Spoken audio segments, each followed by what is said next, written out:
welcome, John, to the podcast. You joined Amazon in 2011. And at that time, Amazon had 2,500 employees. You are now at 75,000 employees, delivering millions of parcels a day. What an incredible journey you would have been on. And I would love to explore how you've delivered that sustainable growth. Well, first of all, Bina, thank you so much for having me on the podcast. I think in terms of what sustainable growth is, sometimes it's easy to define something by what it isn't. And for me, unsustainable growth is pursuit of the profit motive with regard to only your shareholder.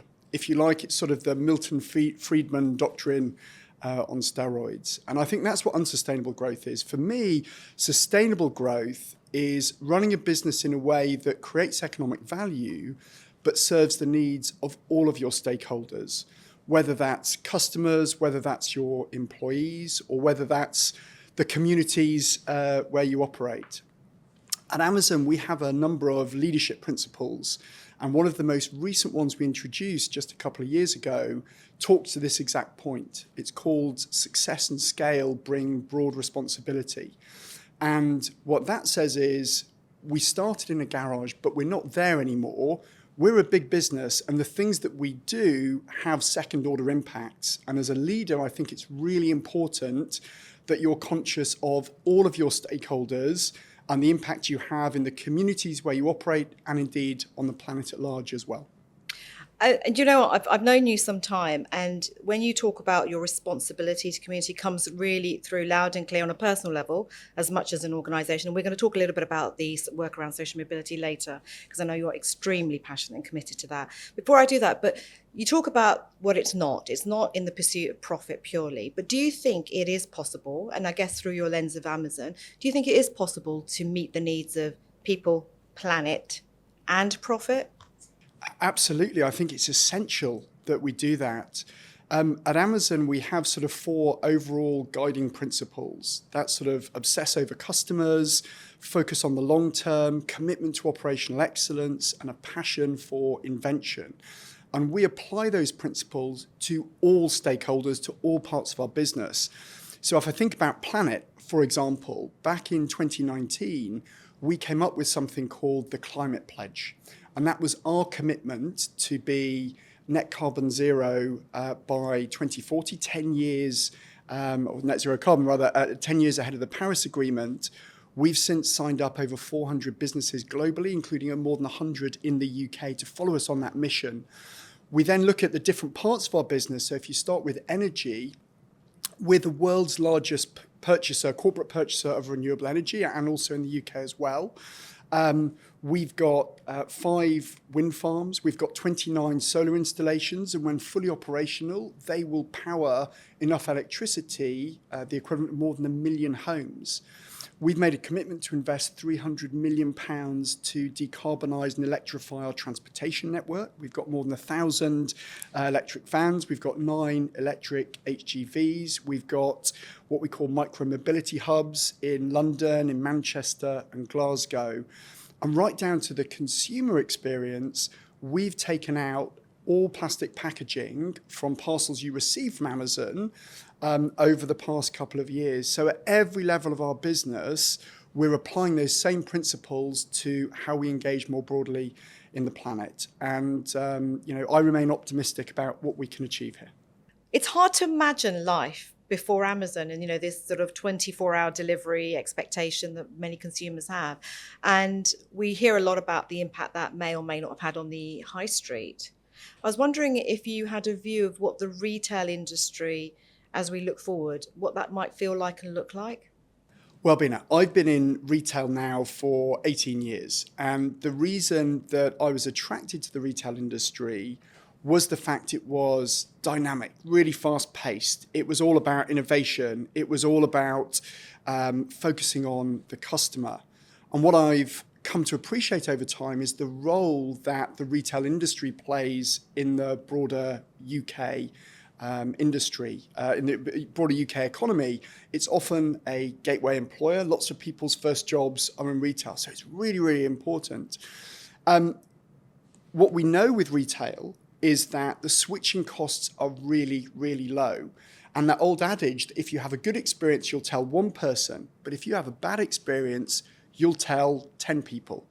So I think the most important thing that certainly that we do at Amazon is we focus all the time on earning the trust of our customers and making sure that when they have an experience, it's as good an experience as possible. But it's also important you cannot stand still. You always have to try and anticipate where the proverbial puck is going, where is customer interest and demand going to go. And that's something we spend a lot of time thinking about as well. As one small example, we're going to be bringing drone deliveries to the UK later this year. Oh, very exciting. Very exciting. So I don't have to be at home to receive my delivery anymore. I can't promise it will be in central London. You talked a bit about sort of the employee base, so obviously Amazon has 75,000 employees from all backgrounds, all across the UK, different types of jobs. And we talk about productivity in business more generally. And productivity is something that I think the UK in particular has grappled with. As a global business, is there anything that you're seeing globally around productivity that is something that business leaders here could take away? Great question. I think first of all, the Amazon UK is the third largest store that we have globally. And the UK is often the first place that innovation will come outside of the US. Talking specifically about productivity, we were one of the first countries to receive investment in robotics, in automated warehousing. And I think there's some really interesting learnings for productivity there. When we started introducing robotics into our warehouses, there was a lot of fear that sort of the robots would replace people. But actually, the opposite has happened.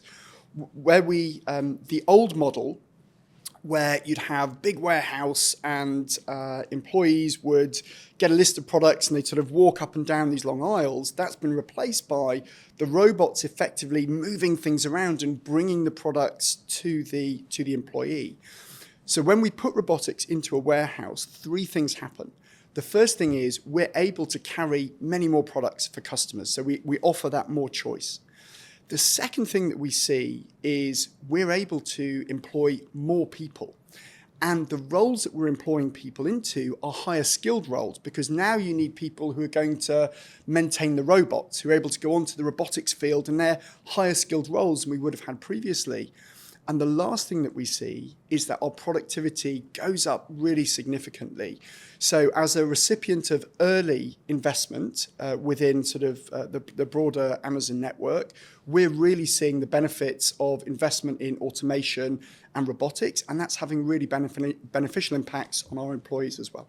What you're showing is that you're an early adopter, you've demonstrated productivity gains, but not at the cost of jobs. That's right. And there's a learning from that. And I think a lot of business leaders might actually be reaching out to you to find out how and why. Because it is a challenge, right? There's a great opportunity, but it's how you harness that opportunity. We've talked about the number of employees. That is a very large workforce that you're inspiring and leading. How do you create that culture and environment of loyalty and support, that Amazon has been known for? Well, if I go back to talking about the leadership principles, when we introduced success and scale, bring forward responsibility, we also introduced another one that said that we want to aspire to be Earth's best employer. So we set out a very big vision. I think in terms of how we think about engaging employees, I think what's really important is sharing purpose. And Amazon from day one has had a very clear focus on customers. But the way that we translate that, for example, into our operations teams, we talk about delivering smiles. So the reason that our amazing employees are, whether they're in a delivery station, whether they're in what we call a fulfillment center, their job is all about delivering smiles. Maybe that last minute birthday gift or that item that a customer has really saved up money for. So I think it's very important to have purpose, but it's also really important. More than 90% of our employees tell us that the reason that they join Amazon is because they want to develop new skills. So having clear purpose, giving people the opportunity to develop new skills, to learn new things, I think are really important. And that's what we focused on every single day. I know you're very passionate about sort of helping people improve their skills. How is Amazon sort of helping colleagues upskill, reskill, pivot? Well, we have a program called Career Choice that I'm really proud about. And actually, we're celebrating our 10th anniversary of the program this year. This is a program where we will prepay 95% of tuition and associated costs for nationally recognized qualifications. And these can be in multiple sectors. So it's things like technology, in finance, in HR, HGV driving is one of our most popular courses. Last year, we had more than 5,000 of our employees join one of those courses. And actually, we had the 100,000th global career choice participant, happened to be a UK individual, a chap called Suhail. And Suhail was studying for just finished his HGV qualification last year. So career choice is one good example, but another great example is apprenticeships. Last year, we celebrated our 10th anniversary of offering apprenticeships. And we've had more than 5,000 people qualify with an apprenticeship at Amazon. We've currently got more than 1,600 people who are studying on an apprenticeship. We've just announced we're launching another 1,000 roles this year. We've got more than 40 schemes. And I think one of the things that we can do as a big employer is offer those opportunities to retrain, to develop skills. And we see that in higher loyalty from our staff as well. You talk about innovation as well. You talked about passion for innovation. How do you foster that culture of innovation as well? We talk about something called our day one culture. And the phrase day one comes from the first letter to shareholders that Jeff Bezos wrote in 1997. And actually, we publish that letter every single year as a reminder in our annual report. And it's a brilliant read. I read it once a year. And we talk about, I think it's day one of the internet. But the idea behind day one is we want to make sure that we've got a culture that looks at the future and sees opportunity. And that means we really want to embrace innovation. So there's a few things that we do internally to keep that focus on innovation. The first thing is focus on customers. And one of the ways that we do that is if we're going to do any kind of innovation in any part of the business, we always start by writing a press release. We will write, what is this innovation what's it going to do, and what will customers say about it in the future? And that means that before we write a single line of code, we don't do things because it's some really great technology we can use. We'll only do things if we're clear that there are benefits to customers. So we call out our PR FAQ, frequently asked questions. So that's one thing that we do. Another thing that we've always done is we seek to have small independent teams that are in control of their own destiny, rather than having this big sort of pyramid structure where everything has to sort of flow up to the top. So we talked about this concept of a two-pizza team. The theory is that no team should be bigger than can be fed by two brackets, American-sized brackets, pizzas. That's probably about 10 people. And we also want to make sure that those teams are kind of empowered to own their own destiny. And so we spend a lot of time talking about the difference between reversible and non-reversible decisions. We talk about them as one-way versus two-way doors. The idea being that if a decision can be reversible, a two-way door decision, well, you know what? Teams should go ahead and make those decisions. I think the other thing that's really important about innovation is you have to be willing to take risks and you have to be willing to accept failure. And we often talk about Amazon being a great place to fail. I think this year marks the 10th anniversary of the Fire Phone. And while I didn't see you come in with your Fire Phone today, Bina, the Fire Phone didn't work, but the technology spawned Alexa. And then the last thing I'd say about innovation is that people often think of innovation as the new Alexa, like a big, shiny new product. The reality is that's maybe 20% or less of innovation. Innovation is often in what you're already doing, and that's about 80% of our focus.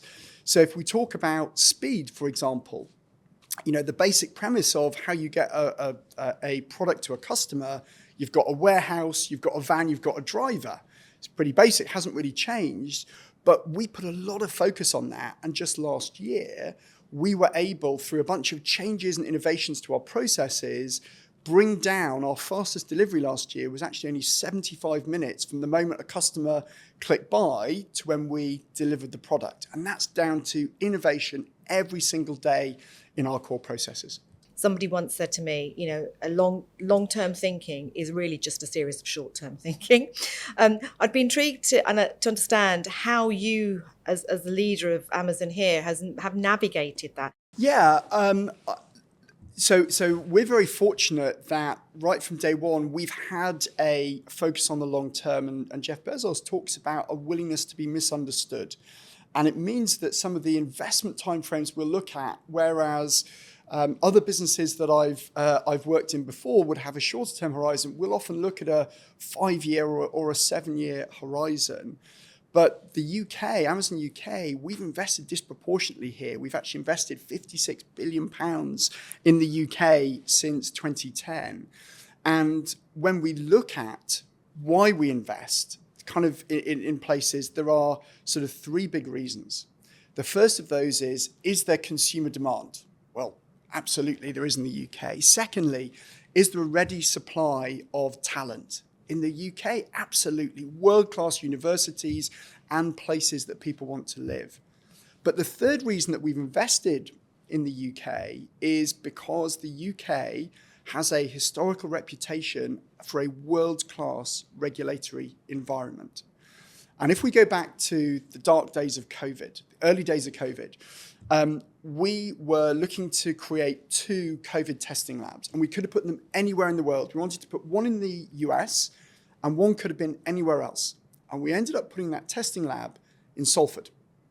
And the reason that we came to the UK was because of the regulatory environment, because we were able to work side by side in the proverbial sandbox with regulators. And I was really proud that we were able to bring that investment into the UK. Now, clearly there's a lot of things going on with regulation. And I think that historically this has been a real source of competitive advantage for the UK. So important, I think, to keep this at the front of the agenda as well. And I think it's also worth reminding people that you are a big investor into the regions. We often talk about the UK and everybody sort of focuses on sort of the central hub of London. But actually, you're a big investor in the UK. You talked about your COVID testing lab being in Salford. And investment is really important to grow, right? And it's important to grow because you're reinvesting in your colleagues as much as your customer offerings and choices. Is there, apart from the regulatory landscape being a very, very bright, light for the UK, is there anything else you think the UK can do to really attract even more investment to help support growth? Yeah, I think sometimes we can be a little bit shy about singing about our successes. Certainly, as I talk to other people who manage different kind of countries within Amazon, they look quite enviously at the UK. We do have a proud history of innovation and a really burgeoning tech sector. I do think kind of probably top of my list would be the regulatory environment. Yeah. But, I think sometimes we can be a little bit British and a little bit shy to kind of really sing about the great things that we've done in the past. So I think we should address that as well. Yeah. And you've just talked about the tech sector. And one thing about Amazon is you can't think about Amazon as just as delivery. You've also got Amazon Web Services, which most of us are using in some capacity, whether it's work or home. And so I'd like to turn to technology, sure, and AI in particular. And as consumers who buy from Amazon, I'm assuming you're using lots of AI already because you've talked about robotics. What's your prediction around how AI will really impact the way we shop, as opposed to helping you be more productive? Yep. How do you think that interface with consumers is going to change? Well, we've been using AI in the customer experience for 20 years. At Amazon. So as a customer, if you go on and you see people who bought X also bought Y, that's AI. that was actually developed in Edinburgh, that piece of technology that we use globally. And whether it's in that, whether it's in robotics, whether it's in the routes that drivers take, whether that's in Alexa, we're using AI all the time already. But it's really generative AI in the last 18 months that sprung into the collective consciousness. And I think generative AI is going to be the most transformative technology for the retail industry since the advent of the internet. It's going to be huge. And the way that we're seeing that play out at Amazon is every single team is thinking about ways in which AI can be used to benefit customers, that could benefit our partners, whether that's the 100,000 small businesses who sell on Amazon or our suppliers, whether that benefits employees as well. So we're really thinking about all of those things, and I think it's going to be an incredible time to be in retail. Super exciting, particularly over the next couple of years. Businesses that are adopting and embedding AI, I think that the challenge is to adopt it safely and to have trust in what you're using. And you've obviously been doing it for a number of years. So I'm going to pick your brain as a leader for the benefit of others who might be listening. As organizations, large or small, embed AI, how do you, as Amazon, sort of govern that? Is that sort of done by country, or how do you approach that safety net? Well, as a large multinational company, sort of the ideal scenario would be that you have a globally consistent regulatory regime and environment. And of course, AI doesn't respect national boundaries. I think the UK deserves an awful lot of praise for the leadership role it took, both with the AI Safety Summit last year, but also coming up with a principles-based approach. Given the speed at which generative AI is developing, I think it's critical that we get all the major players, the nation states, the policymakers, the tech companies together. That's exactly what the UK did last year with the Safety Summit. And as a business, we're really happy to engage with governments, with policymakers everywhere we work to talk about this, to share our learnings from what we see. And of course, affirm our commitment to everywhere we operate, to operate with the practices of responsible AI. So KPMG and Amazon are supporters of London Tech Week, and I'm really interested in your views on how we keep London and the UK at the forefront of global innovation, and also what opportunities our global status offers our sort of fast-growing, ambitious companies. Well, Bina, it's great that we're both involved with London Tech Week. And I think the UK and London comes from a real position of strength. I think we're the third largest tech economy globally. And I think the opportunity that we have is all about skills. We need to make sure that we're getting a diverse pipeline of skills into the sector. So we recently did a survey with AWS, and what we found was more than half of businesses are looking for AI talent, but those businesses who are looking for it, 3/4 of them cannot find the talent that they need. So it's really important that we address skills gaps. That's one of the reasons why we've come up with an AI-ready skills pledge globally with AWS, where we want to train 2 million people to give them AI skills completely free by the end of next year. But I also think it's really important that as a country, we start developing those skills as early as possible.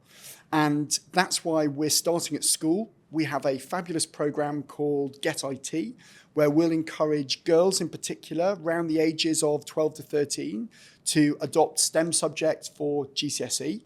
And why we're also partnering with Teach First to increase the number of computer science teachers. But overall, I think the UK is in a real position of strength. And if there was one thing that we could do to really capitalize on the opportunity, it would be to focus on skills, skills, skills. I know you're very passionate about social mobility. You know, Amazon, and you personally have been very heavily involved in the Social Mobility Awards. How does Amazon live and breathe social mobility? Well, I think, Bina, one of the first times we met when I was presenting you with an award at the Social Mobility Award. So I know it's also a real personal interest for you, and thank you for your leadership here. Look, it's also, as you said, it's also something I'm really passionate about. I was really lucky. I grew up in a household that placed a great deal of emphasis on education, and I had lots of opportunity, lots of encouragement, lots of support. But I also know that support, encouragement, and opportunity are not available to everyone. And as a big employer across the UK, I think we can do something to change that. And I think the two ways that we can do that, firstly, it's by helping people to develop skills, and we've already talked about that. But the other way that we can help that is by offering opportunities for employment. In our operations teams, about 48% of the people we hire were previously unemployed or came straight from education. We also have a number of programs that focus on specific underrepresented groups, whether that is military veterans, where we've just started a prison leaver pilot. We've got a fabulous program where we help young people with learning disabilities. And just last night, I was at a fabulous graduation event for a bunch of young people who are on what we call the Jobs Project. And that's something we're doing in partnership with Barnardo's, where we offer a 10-week pre-employment course for young people who've either been through the care system, so either care leavers or just vulnerable young adults. And since launching in 2021, we've helped more than 200 young adults to graduate, and we've committed to helping to gather more than 500 by the end of next year. And so I think one of the things that we can do as a big employer is offer opportunities to people who, for whatever reason, haven't been able to find those through regular education. And, it's something I'm really passionate about. You're clearly passionate about making an impact in communities. So alongside Gordon Brown and others, you helped set up the Multibank Initiative, which is about distributing surplus goods to families that wouldn't necessarily have access to that. And I think something like 2 million returned items have been distributed to more than 200,000 families. That's a big impact, right? That's right. Is that something that you're continuing to pursue as an initiative? Yeah, absolutely. So the way, as you said, it works is we take surplus products. So they might be returned. They might be a pack of nappies that's been opened that you couldn't resell, but the nappies are perfectly usable. And we take those surplus goods from companies like Amazon, but other companies as well, and we get them to families in need. And we do that through a network of charities, community organizations, schools, social workers, healthcare workers. We started the initiative alongside Gordon Brown at the start of 2022 up in Fife. And we set ourselves a target of helping 13,000 families in 2022. By the end of the year, we'd help 50,000. And we thought, well, we're onto something here. This is really working. We opened last year in Wigan. And then by the end of last year, we'd helped 200,000 families. So far this year, we've opened in Swansea. And we're going to have 3 more openings this year. By the end of this year, we hope to have helped more than 500,000 families. So it's something that we're really invested in and we want to see grow. The 3 ways that we're helping, firstly, we're bringing donations from Amazon. Secondly, we're bringing our logistics expertise, helping to set up these click and collect warehouses where the charities and schools and so on can pick up the goods for the families in need. But the 3rd way we're helping is with our people. People who are passionate about making a difference in the communities where they live and where they work, and they can see the difference this is having in the lives of people who need it the most. But as I said, this isn't just about Amazon. We've had some other brilliant companies who've got involved, the likes of Morrison's, the likes of Unilever, of Akrol, of Pepsi. So if anyone who is listening would like to get involved, please get in touch. I'd love to hear from you. Well, thank you for being part of that initiative, because it's clearly made a huge impact in just those 3 locations alone, right? You've been at Amazon since 2011. What a whirlwind career you've had, right? You started as the head of the media division. You've dabbled in fashion along the way. You've lived in the US. What a whirlwind experience. How have your prior roles, whether it was Amazon or even before Amazon, to be fair, how have they sort of shaped you and the role that you have today? Well, you're right. So I've been with Amazon just over 13 years now, and I've worked we split our retail business into 4 divisions, and I had the opportunity to work in all 4 of those, both in the UK, and I spent almost 3 years in the US as well. One of the things that I've learned over my Amazon career is probably the most important thing you can do is really understand the leadership principles. So we have this sort of common currency, and it doesn't matter if you're working in fashion in Europe or you're working in what we call our consumables business in the US, but the way we approach decisions, the way we think about problems is really similar. And one of our leadership principles is learn and be curious. And something I've really enjoyed throughout my career is learning. And stepping up into the country manager role just over 3 and a bit years ago, that was really important because now instead of just the retail business, we've got Amazon Web Services. We've got an amazing creative industries teams, whether that's Prime Video or music or Audible or Twitch. We've got all the logistics businesses, whether that's our warehouses, whether that's our last mile deliveries. And one of the things that I do in my job is travel around, meeting different parts of the business, visiting our software development sites. We have 4 around the country. My roles before have prepared me to some extent, but probably the thing that's prepared me the most is just a willingness to go and learn. And I'm still as excited today as I was 13 years ago joining Amazon about learning about all the cool new things that are coming up. If you went back sort of to your early career, young John, what would you have wished you'd known? I think there are 3 bits of advice that I've picked up.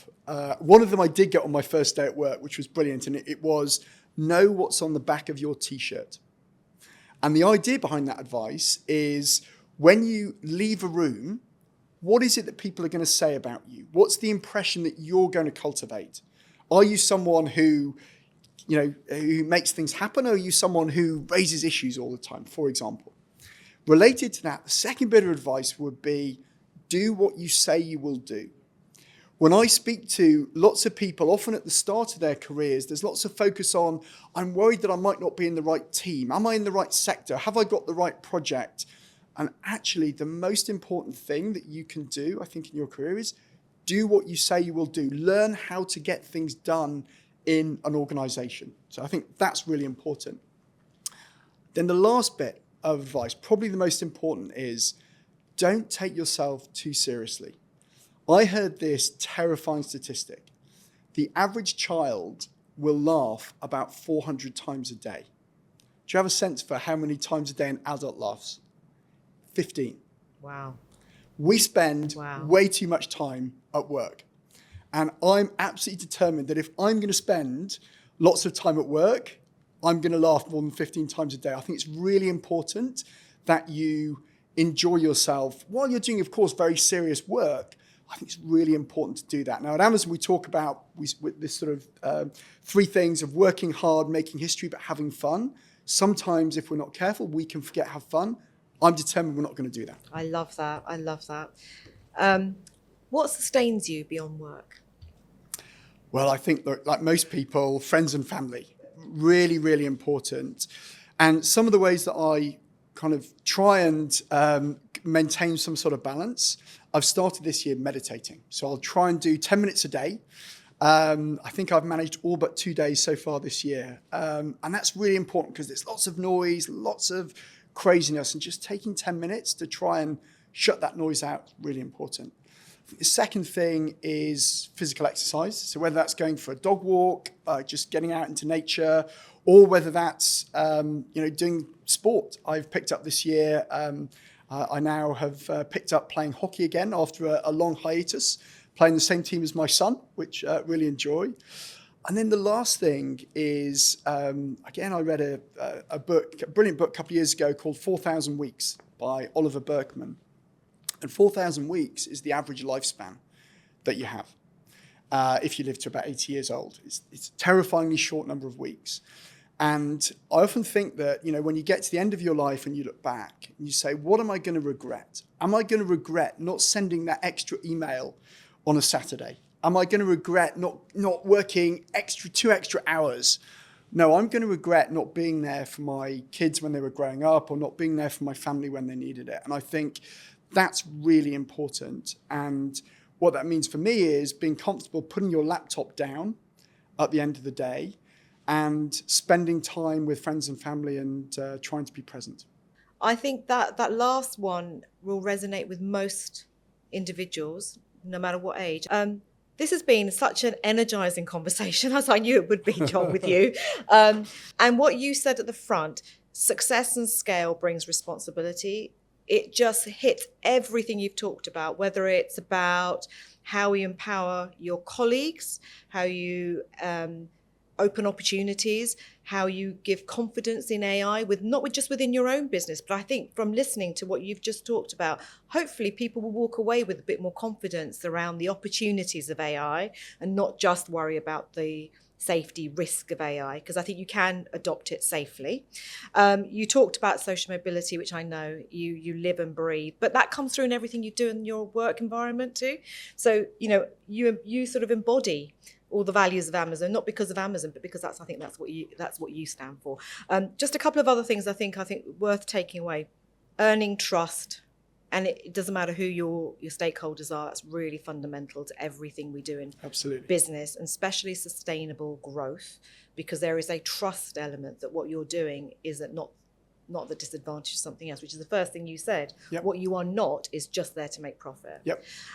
You talked about the willingness to be misunderstood. Well, a lovely way. I mean, I think on so many levels, I'd love to keep that in my little pocket.